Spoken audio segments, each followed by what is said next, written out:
इथले सत्ताधारी परत एकदा मागच्या द्वाराने त्यांच्या मनात असलेली गोष्ट पूर्ण करू इच्छित आहेत. आमचं संविधान म्हणजेच मनुस्मृती असं म्हणणारे जेव्हा सत्तेत येतात तेव्हा काय घडतं याचं उदाहरण म्हणजे पाठ्यपुस्तकांच्या यादीत पुस्तकात आता मनुस्मृतीचा समावेश होत आहे. ज्या मनुस्मृतीने ह्या भारताचं वाटोळं केलं, समाजामध्ये दुही माजवली, समाजामध्ये चातुर्वर्ण्याचा निर्माण केला, जातीभेद निर्माण झाला, स्त्रियांना तर सर्वात घाणेरडी वागणूक देण्याची पद्धती या मनुस्मृतीने जन्माला घातली. ती मनुस्मृती परत आणली जाते.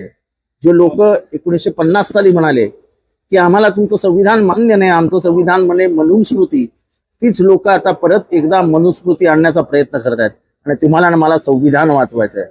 बाबासाहेब आंबेडकरांनी 1927 मध्ये मनुस्मृती दहन केलं आणि 1950 मध्ये संविधान जन्माला घातलं. आज मनुस्मृती येते. बहुजनांनो जागे व्हा, नाही तर 5000 वर्ष तुमच्या वाडवडिलांना जे भोगावं लागलं ते तुम्हाला आणि मला भोगावं लागेल. त्यासाठी आपण महाडला जातोय. डॉक्टर बाबासाहेब आंबेडकरांचं स्मरण करून आपण मनुस्मृतीचं दहन करतोय. संविधानासाठी देऊ बलिदान.